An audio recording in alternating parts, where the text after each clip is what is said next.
And what ended up being a really quiet trading session ahead of a big-time sports event tonight. In fact, the ticket for tonight's Duke North Carolina basketball game is almost the same price as is a Super Bowl ticket. So quiet market day in anticipation as everybody watches these two Blue Bloods go after each other, rooting, of course, for the Duke Blue Devils to win that matchup. But other than that, the market just continues its grind. What does that mean, and how precedented is this grind that we've seen from such extremes? So we're going to break that down. We're also going to look at a stock that may be poised for its own Zion Williamson type breakout. So let's go ahead and get started. Today is Wednesday, February the 20th, 2019. This is the Market Outlook from MarketScholars.com. My name is David Settle. All right, let's start off taking a look at the S&P 500 with the market forecast indicator, like we always do. You can see 7 days now out of 8 that we've been to the upside, with that one day right there being the big whopping down day.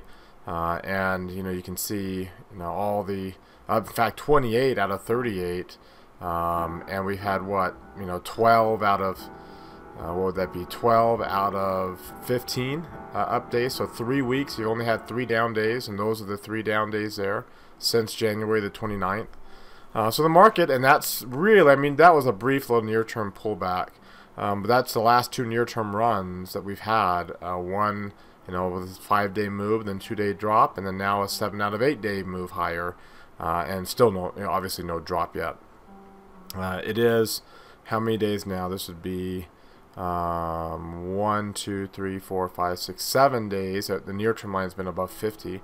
The high point for this current near-term run is still lower than the peak of the last near-term run, with this low point being in between. So that would be a divergence pattern. In fact, there's a lot of indicators right now. If you look at some of these others like RSI and CCI especially, you can see it's getting from these 2 highs, giving you lower highs as well. You'll see the MACD here in a minute also doing the same thing. But you also see that the momentum line is fallen, but not down to an oversold level. So we're not going to get a bearish trend anytime soon. If we ever do get the intermediate line falling, it's most likely going to be that pullback, and that's what we've been looking for. Probably should have started around in this area. I mentioned in class today, in our options inventory class, that last year, there's a lot of technical signs that say we should have had that intermediate pullback here, but tax reform expectations and eventually passing that law and the new year starting really pushed stocks up higher when we never did get that intermediate pullback. That intermediate pullback, similar, probably should have started about right in this area. Where the intermediate line was slowing down, and we got that bearish divergence on the near-term line. A lot of technical signs, especially resistance too, in this area that would have suggested that we pull back there, but we didn't. All right, we continue higher for whatever the reasons, whether it's trade resolution expectations. It was tax reform last time. This time, is it trade resolution? Is it the post-earnings? A little bit of a post-earnings rally. Whatever the cause is, the reality is the pain trade for a lot of people is still for stocks to move to the upside. Whether it's a lot of people are shorting, expecting stocks to fall, and they're shorting that. We've been doing a lot of bullish trades here, so that would be people doing bearish trades, and I don't think that's necessarily the case. I think right now there's a lot of people in cash. I've seen tweets out there saying, how big these allocations are for big fund managers in their cash allotments, similar to what we saw at the spring of 2009, when the market was also getting multiple clusters, but was at a at the very, very end of a bear market. So the fact that we have similar cash allocations suggests that the pain trade right now is for people that are still in cash, especially these fund managers that are paid on outperforming the markets. They charge fees and they sell their performance to be able to outpace the broad market as a whole and outpace these passive index funds. So it appears that continues to be the case, and you have the large draw around this 2800. There's this dotted black line is the Fibonacci retracement of this pullback. So we've gone through the Fibonacci retracement zone, the main zone, the blue lines, and now we're heading up to that secondary Fibonacci resistance area, which happens to align with these old high points. So we'll see a little bit above this one. So we'll see if the market finds some resistance. There's other resistance areas there too, and we are slowing down. So with light volume, today's range very, very small, half of the average, and the average is almost down to 1% as it is. 278 would be, or 2784 would be the 1% mark. So it's the average is almost fallen to 1%, and the today's range is half of that. So very small range, and you see, we're continuing to get the same pattern across all these indexes. The momentum line has fallen on the Dow, but nothing to worry about there. The Nasdaq, you can see, also has that same divergence, with the peak on this near-term rally being way lower than the previous peak, even though we are up to higher highs, and also heading towards its own big round number resistance levels with these old high points. And then the Russell 2000 as well, 1600 is a level. We're heading up towards that. Getting a little bit of a divergence on a short-term basis here, as it has not dropped. It's gone up every single day of the past 8 days, and it's really rallied off of that low point of 1266, over 300 points off of that low point. So, but no concerns of a big intermediate drop. If anything, again, it would just be an intermediate pullback, which in this case, to get down to this near-term low point, the equivalent low for all the other near-term divergences on the major indexes, that would be a drop down to 1500, which would erase 8 days worth of gains, and still would not be anything, right? If you look at the retracement levels, we're talking a move down to around a move to 1500, which would seem it would seem crazy. It would seem like a pretty decent drop. It would pretty much only get us down to that 23% Fibonacci retracement, and that's it, right? That's how much we've gone up. And again, if we do get that, as bearish as people will make any kind of decline like that to be, it will be simply just a retracement level. And you can see getting to 38% would be all the way back down below the moving average, down to these old lows. So that you can see there's some support, there's some other areas of support lining up with that 1465, and that would be more than 100 points away. So the higher we go up without a resolution, similar to what we saw a couple years ago, and now granted, this pullback on the S&P, sorry, back here, this pullback on the S&P that we were expecting in November, it went for a couple of months, right? We were all the way up to the mid-January. So we can continue to push higher for a lot longer than expectations. So, are we a couple of months into it? I mean, we're already pretty darn overbought as it is. But, was this the last day here? Like if I were to zoom in on that area over there, right in here, was this the last day and we pull back? Was this the last day and we get the no? If that's you never know which is going to be this day, right? The inside day there that happened to be the reversal, and it was a swift drop. We don't know when that last day after a way longer than expected move takes. And so we have to trade accordingly and manage risk, knowing that something like that can happen, especially the longer we go up without a normal pullback. So as we continue to make bullish trades, we manage for the risk of that by trading smaller and trading smaller and trading smaller, sticking with that short-term trend because it is strongly bullish, making whatever profits I can in that run, but so I can take advantage of it, but also keeping in mind that anything like this is possible. Now, this was way up above the 200-day moving average, so I don't think we'll get that big of a decline. But remember, even just a 38% decline now is in the S&P is going to be 170 points, and it's going to drop below the moving average. That's going to be a pretty steep pullback for a lot of people, especially a lot of people who might be over position sized with new trades at current levels in the S&P. Alright, before we look at some other charts, a quick reminder to subscribe to our YouTube channel. Mouse over this red logo, or this Market Scholars logo right here. You'll see a red subscribe button that pops out. Click that button. Also, click the thumbs up icon down below the video. That tells me two things. Number one, you got something out of the video tonight. Number two, you want us to do the video again tomorrow. Quick and easy way to give us feedback. You can do that right now while you're watching. Also, comment down below on what you got out of the video. What was the one thing that you got out of it today, that as other people come to check it out, they can scroll through the comments and see why they should watch the video as well. Subscribe to our Daily Market Outlook email list. There's a link popping out there in the top right corner of your screen. You can click that link. Very, very easy way to subscribe. Also, follow me on Twitter for more content like this in between videos. We can keep the discussion going. Join our Market Outlook community on Facebook that we've created on Facebook. While you're watching our video here, you can see there's other things you can do on our blog post. There's a little bit of a commentary, a little small paragraph. But you can also subscribe to our site for free by clicking on this image. That will allow you to participate in our Market Outlook forums with other market scholars, be able to ask questions, answer other people's questions, be able to go back and forth with people. You can see our calendar of upcoming classes. Click on this View More to see the rest of our calendar. And then, of course, you can click this little heart. That will like today's Market Outlook tweet on Twitter.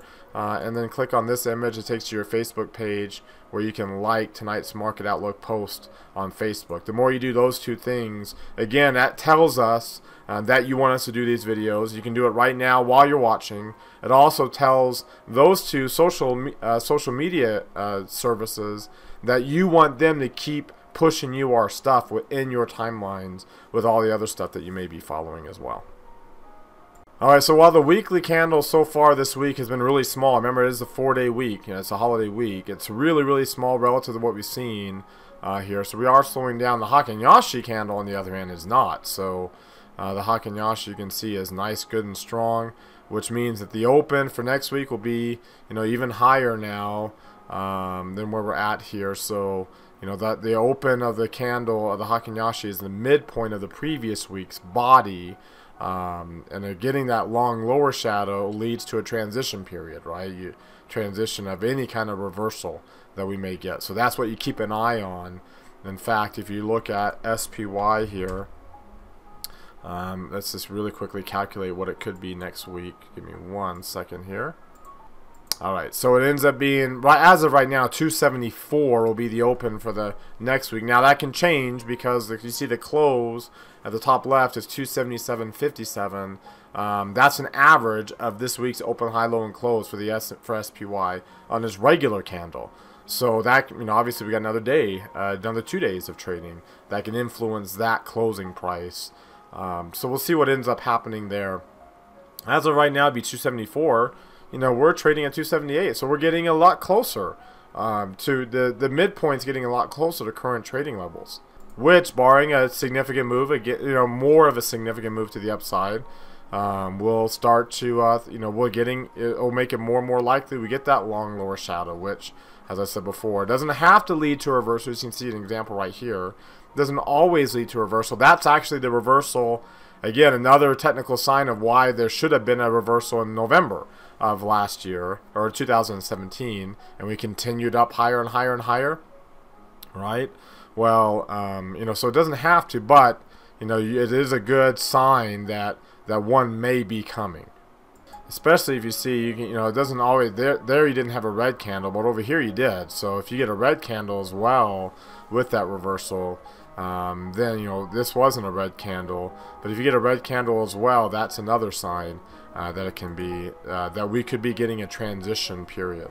If you take a look at the 3 green arrow charts, you can see we're obviously still got 3 red arrows, or green arrows, excuse me, that may not last for long.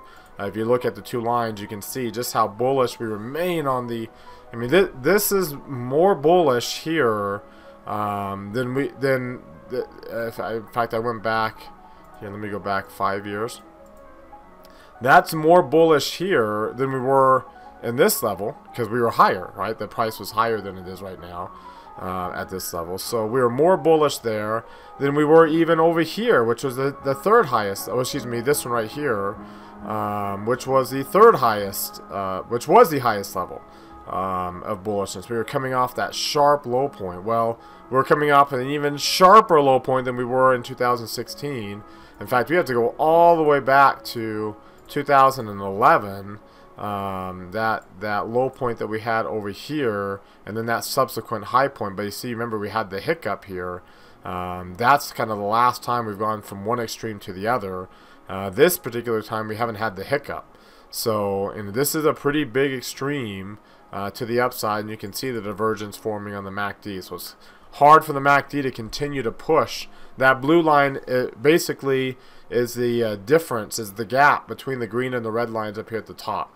You can see it's hard for that gap to get too big. It gets the biggest when you're just coming up off of that low point, then it starts to grind, right? It gets the biggest like right here, and then it grinds. We had another little surge here, but we grind, you know, they get closer to each other and we reverse. And the same thing, except this one, again, that last push up was so frothy, to put it mildly, that, you know, that's why we ended up getting that reversal to the downside.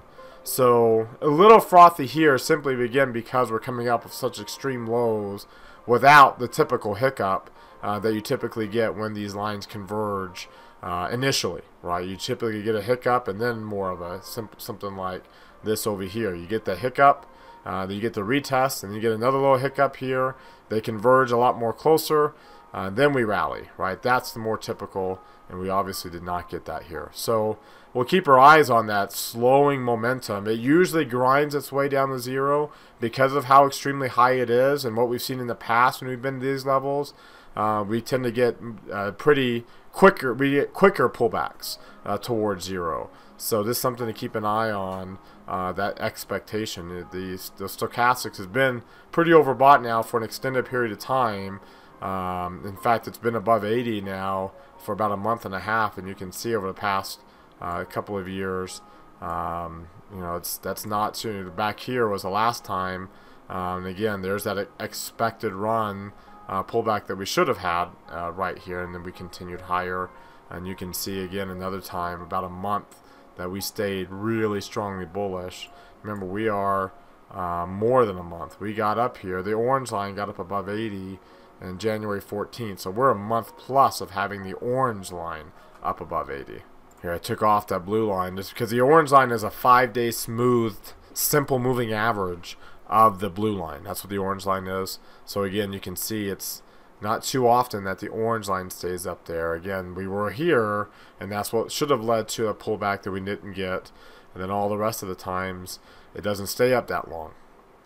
And so a long time followed by a frothy move and volatility that nobody was comfortable with at that point. And if I were to go back to that early 2016 period, a very similar, you know, we went up at the end of February, we came back down at the beginning of April.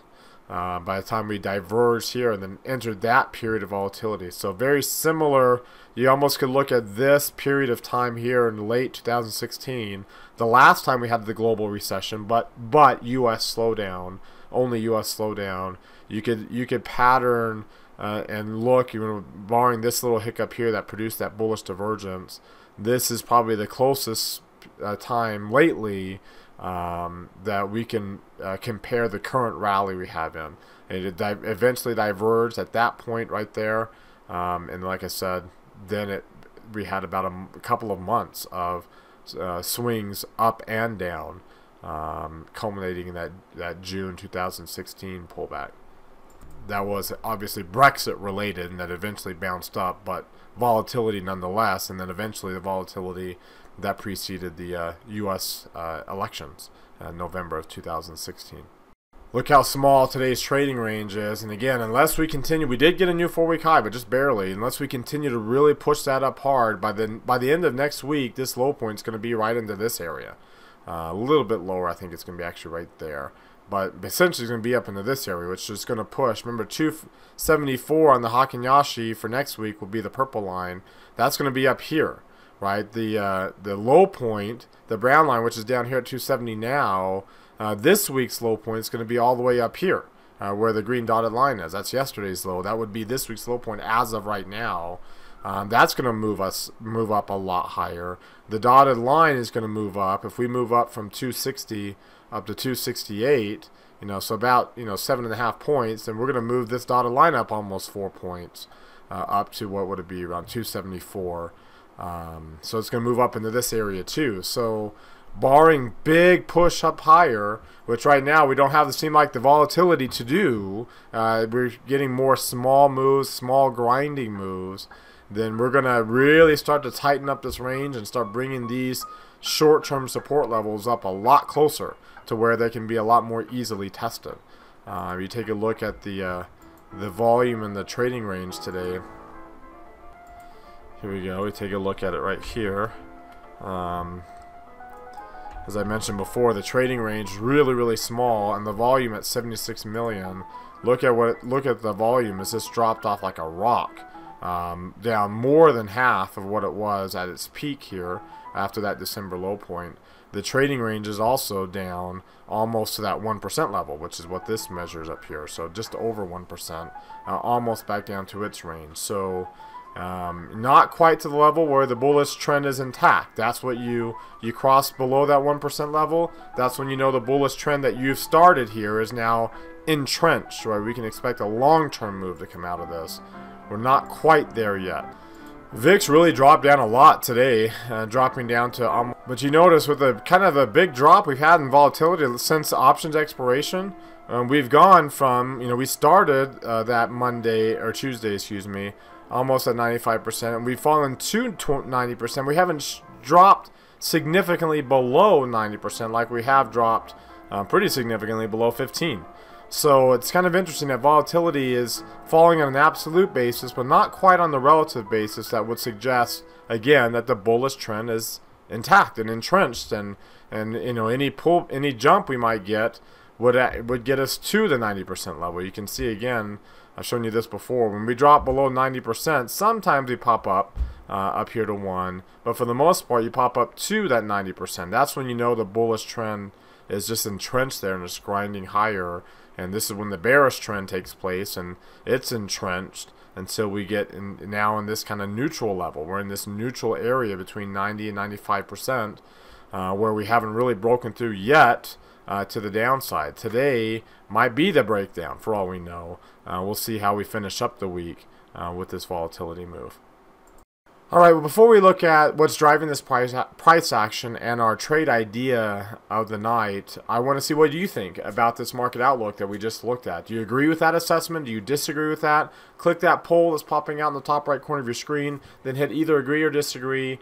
If you click disagree, scroll down to the bottom and comment down below on what you're seeing. That would either make you a lot more bullish than what we're seeing, or maybe even a lot more bearish than the pullback that we expect to occur at some point. This simple pullback that we expect to occur at some point in time. Alright, let's take a look at what's driving the price action today. You can see a big move up in crude oil after a relatively a little bit of a bounce that we had yesterday, but that's the biggest mover today. Gold was our biggest jump yesterday, and it was only down a little bit, pulling back. Emerging markets also rallying with the drop in the dollar. See, the dollar's been bearish all week. Those are the three things you expect to be the strongest. International stocks outpacing U.S. stocks. That is a trend I expect to develop more throughout the year. There's been some ups and downs. Emerging markets especially have been outperforming.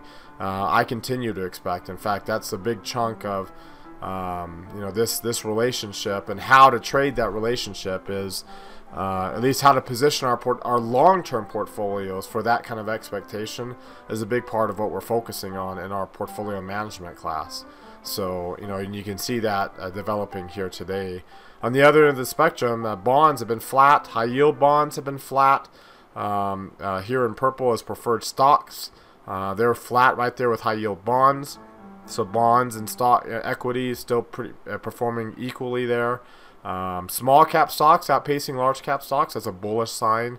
And like I said, the dollar down, agricultural commodities down. That might be a little bit of a reflection of trade expectations with what's going on there with China. If I zoom out to the last 2 weeks, I like to look at the 2 weeks worth of data here. If I zoom out, so there's maybe to the 7th, we'll look at the 2 week period here, and you can see crude oil has been a big mover higher. And And crude oil, really, it was the biggest loser during the pullback. It continues to be the biggest riser. We'll look at his chart here in a second, but that's kind of flying under the radar in terms of what's causing a lot of this bullishness in stocks.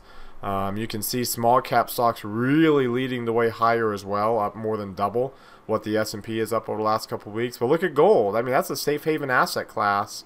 But it's, even with the dollar now flat over the 2-week period, and the dollar was higher, but from its highs down to now, that weakness in the dollar has helped propel gold from being a relatively flat performer in this 2-week period up to some strong gains, some really strong gains, to the point where it's outperforming U.S. stocks, at least U.S. large cap stocks. Developed markets, emerging markets are coming off their lows, again coinciding with the peak in the dollar during this period. And so as the dollar dropped, emerging markets are coming off their lows of the period.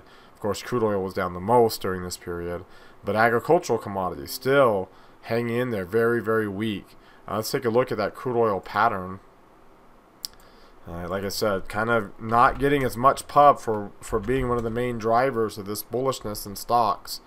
You can see it hadn't crossed into its Fibonacci retracement zone. Remember, stocks are through theirs, so it hasn't been as bullish for equity. It's still a pretty decent return from 57 from 42 was at about a well, from that low point, yeah, 42, 36 up to 57.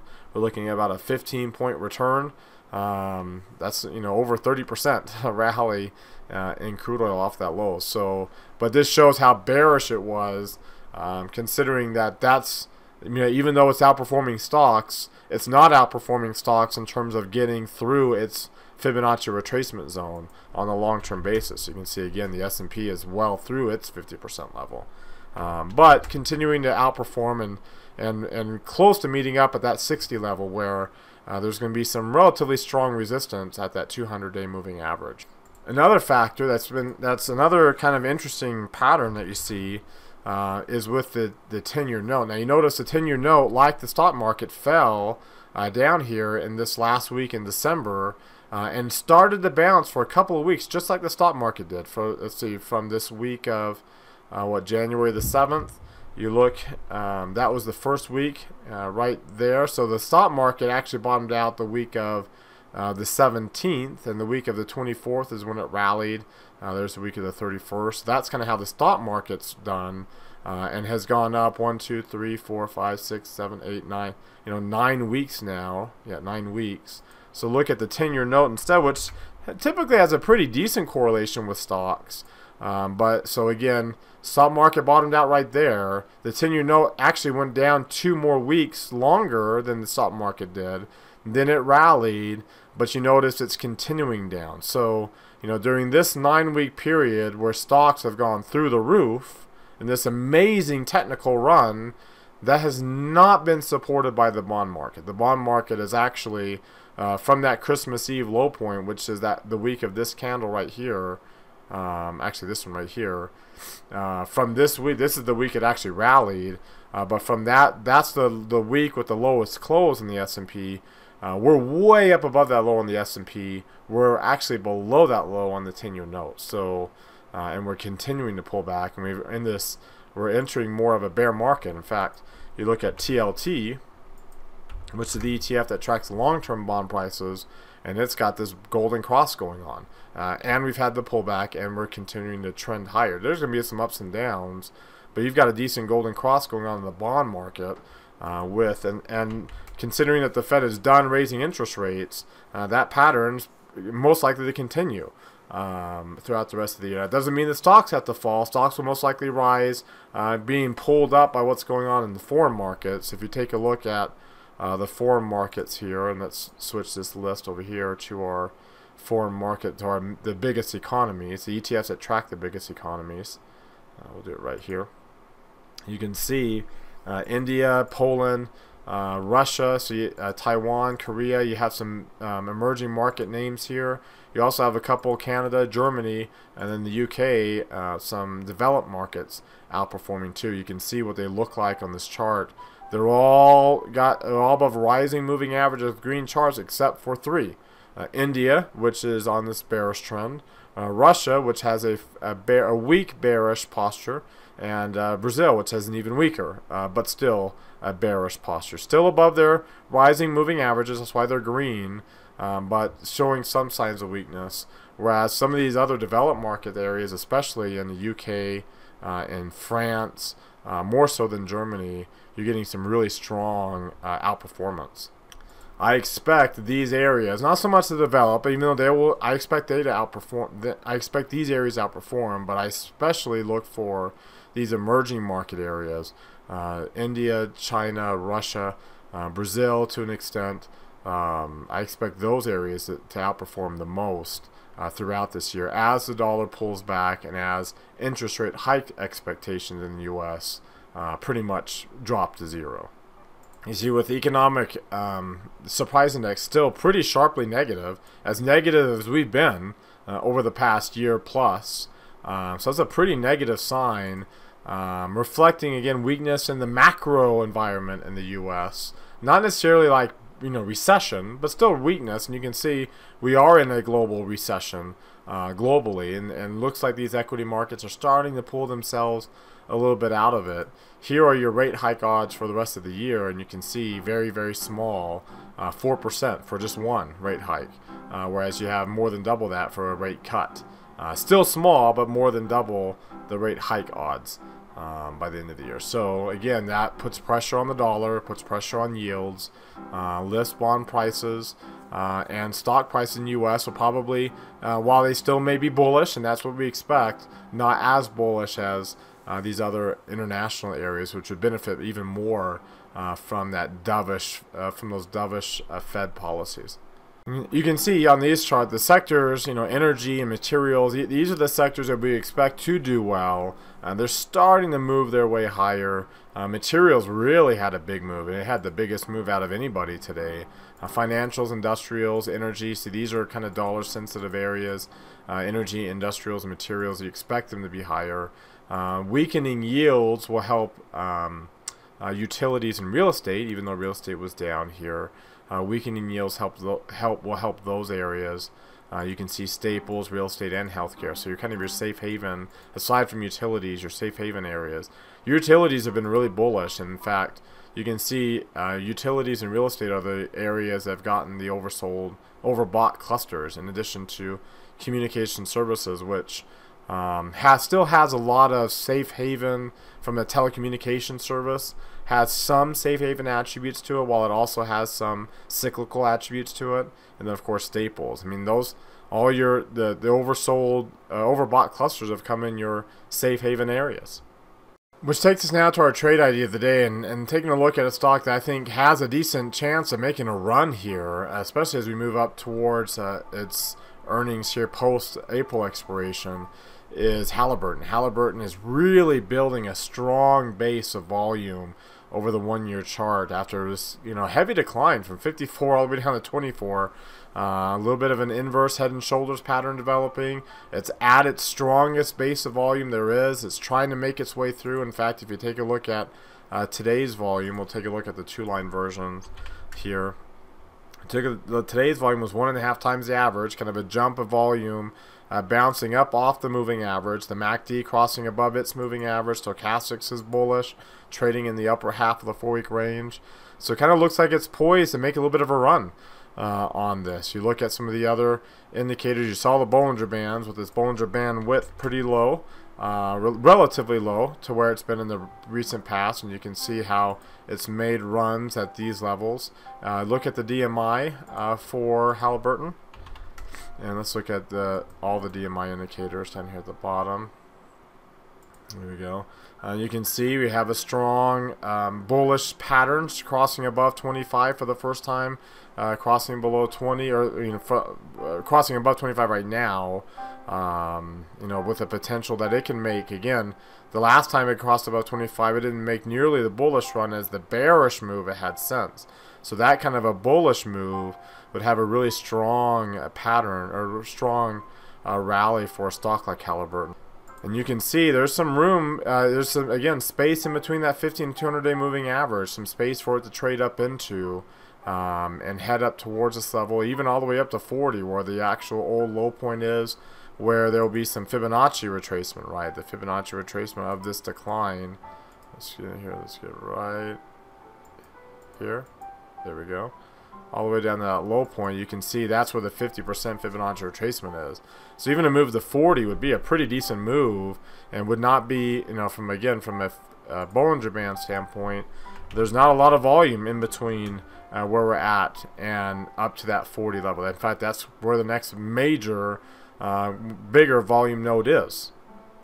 So we can just look at, in this case, just going out to even May to give ourselves more time past that April expiration where that earnings announcement is, and looking at just buying the option. And it's relatively cheap that you can be able to position size around the whole ask price, $176 of risk, and see what you can get. If we make a move up towards 40, you can get, you know, the price will move up to 442 at May expiration. If it gets there anytime sooner, of course, then you'll have that much more time extrinsic value left to add to that price. Alright, so that wraps us up for today. As always, thank you very much for watching. Remember to subscribe to our YouTube channel, click that thumbs up icon, and comment on the video down below. Subscribe to our email list that we have at marketscholars.com. You can do both just by subscribing to our site for free. Remember to also follow me on Twitter for more content like this, and join our Market Outlook community that we created on Facebook. Have a great rest of your evening, everybody, and we'll see you all tomorrow.